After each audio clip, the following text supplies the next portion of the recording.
তারিখে আমিরে জামাত ডাক্তার শফিকুর রহমান বাসা বাড়িতে থেকেই আল্লাহ তাআলার কাছে ওনার সুস্বাস্থ্য এবং সুচিকিৎসার জন্য আপনারা দোয়া করবেন। আল্লাহ তাআলার কাছে সাদাকা দিয়ে নফল সালাত আসবে। মনে আছে আমিরে জামাত আসবেন, এই উপনীয় ছিল। ওরা ভেবেছিল মনে হয় গোলাম আজম, মতিউর রহমান নিজামী, কামারুজ্জামান, আলী হাসান মোহাম্মদ মুজাহিদ, আল্লামা দেলোয়ার হুসাইন সাইদি সহ প্রথম সারির যারা, তাদেরকে আমরা যদি ফাঁসির কাস্টে ঝুলিয়ে বিদায় করে দিই, ওই ভারতের প্রেসক্রিপশনে কাজগুলো করা হয়েছে, ওই দাদা বাবুদের প্রেসক্রিপশনে এই সিদ্ধান্তগুলো বাংলাদেশের এই জালিম সরকার নিয়েছে এবং এতে করে তারা তাদের কবর রচনা করেছে। আজকে ডাক্তার শফিকুর রহমান তিনি মাওলানা নন, মুফতি নন, মুহাদ্দিস নন, একজন ডাক্তার হয়ে প্রমাণ করে দিয়েছেন কোরআনের আলোয় যারা আলোকিত হয় তাদের চরিত্র, তাদের আদর্শ, তাদের ব্যবহার, তাদের নৈতিকতা হিন্দুরা পর্যন্ত এখন নতুন করে জামাত ইসলামের মতো সংগঠন করছে। বলেন ঠিক কিনা? সুতরাং ইসলামকে মিটিয়ে দেবে এটা হবে না। সাকা চৌধুরীকে ফাঁসি দিয়েছিল বিএনপির নেতা, মনে করেছিল ৬ বারের সংসদ সদস্য, তাকে ফাঁসি দিলে মনে হয় আন্দোলন থেমে যাবে। আন্দোলন থামবে? বিএনপিরাও আছে না নাই? আছে না? আছে, কারণ একসাথে তো থাকার দরকার। হ্যাঁ, বিএনপিরা আছে তো, হ্যাঁ সব আছে, আওয়ামী লীগও আছে, একসাথে ঐক্যবদ্ধ হয়ে থাকার দরকার আছে না নাই? ঐক্যবদ্ধ হয়ে থাকবেন ইসলামের জন্যে, কোরআনের জন্যে। জুলুম যারা করবে যদি জামাতেরও হয় পালাবার পথ পাবে না, ঠিক না ঠিক? জুলুম যদি করে বিএনপিরও হয় পালাবার পথ পাবে না। জুলুম যারাই করবে, আমি বলেছি আগের সরকার তো ছিল তাহাজ্জুদ গুজারি সরকার, সেই সরকার পর্যন্ত নাই, আর এখনকার সরকার তো নামাজই পড়ে না, ঠিক না ঠিক? সুতরাং এত আশা করে লাভ নেই। এই সমাজে শান্তি আনতে হবে, দলমত নির্বিশেষে স্বাধীন সার্বভৌম বাংলাদেশে আমরা সুন্দর একটি বাংলাদেশ গড়তে চাই। বলেন ঠিক কিনা? সেই বাংলাদেশ গড়ার জন্য কোরআনের বিকল্প নাই। কিসের বিকল্প নাই? সমাধান খুঁজে খুঁজে ক্লান্ত হয়েছো যারা, সমাধান যদি পেতে চাও সব পথে গিয়ে ভুলে কোরআন দেখো খুলে, সমাধান যদি নিতে চাও সমস্যা যত সব দূর করে দিবে রব, সমস্যা যত সব দূর করে দিবে রব, যদি তুমি যাও চেয়ে যাও সমাধান। সমাধান খুঁজে খুঁজে ক্লান্ত হয়েছো যারা, সমাধান যদি পেতে চাও সব পথে গিয়ে ভুলে কোরআন দেখো খুলে, সমাধান যদি নিতে চাও।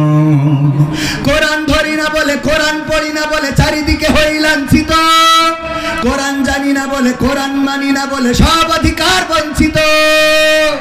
কোরআন ধরি না বলে, কোরআন পড়ি না বলে চারিদিকে হই লাঞ্ছিত, কোরআন জানি না বলে, কোরআন মানি না বলে সব অধিকার বঞ্চিত। মরিচিকার পিছে না ঘুরে মিছে মিছে, মরিচিকার পিছে না ঘুরে মিছে মিছে, কোরআনটা খুলে দেখে না সমাধান। সমাধান খুঁজে খুঁজে ক্লান্ত হয়েছো যারা, সমাধান যদি পেতে চাও সব পথে গিয়ে ভুলে কোরআন দেখো খুলে, সমাধান যদি নিতে চাও। কোরআনেই বলা আছে কোন পথে চলবে, কোন পথে মিলবে মুক্তি, কোরআনেই লেখা আছে কোন পথে শান্তি, কোন পথে আসবে শক্তি।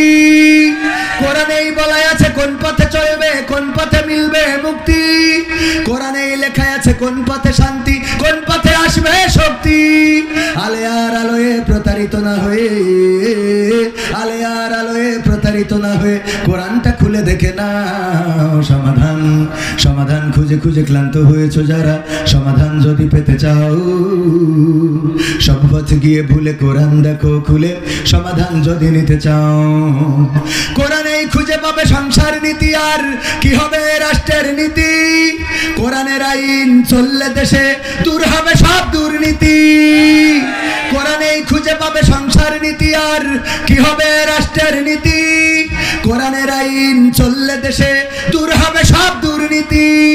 মানবের রচিত মাতে শান্তি খুঁজো না পথে, মানবের রচিত মাতে শান্তি খুঁজো না পথে, কোরআনটা খুলে দেখে না সমাধান। সমাধান খুঁজে খুঁজে ক্লান্ত হয়েছো যারা, সমাধান যদি পেতে চাও সব পথে গিয়ে ভুলে কোরআন দেখো খুলে, সমাধান যদি নিতে চাও। সব সমস্যার সমাধান দিতে পারে, সবাই বলেন সব সমস্যার সমাধান আল কোরআন থেকে যারা সমাধান নিয়েছে তারাই উত্তম সমাধান পেয়েছে। আল কোরআনের বাইরে যারা গিয়েছে, কোরআন হাদিসের বাইরে যারা গিয়েছে, তারা পথ খুঁজে পায় নাই, পথের দিশা পায় নাই। জোনাকি পোকা দেখবেন যে সোজা চলতে পারে না, দেখবেন ঘোরার পরে থাকে। কারণটা কি জানেন? কারণটা কি বলেন তো? কারণ তার বাতিটা আছে পিছনে। কোথায়? পিছনে। পিছনে যদি কেউ লাইট মারে, সামনে ভালো করে দেখা যায়। এক কানা যাচ্ছে হেরিকেন ধরাই নিয়ে রাত্রি, তা মানসি বলছে কানা তুমি তো চোখেই দেখো না, তা হেরিকেন ধরাইলেও কি না ধরাইলেও কি? কয় আমার জন্য ধরাইনি তো, তোর জন্য ধরাইছে। তুই যেন এই রাত্রি এসে আমার আবার ঠুল মেরি খারার মধ্যে ফেলিস। কথা কি বোঝা গেছে? তো চোখ আলাদের চোখের সামনে আলোর দরকার, ঠিক না বেঠিক?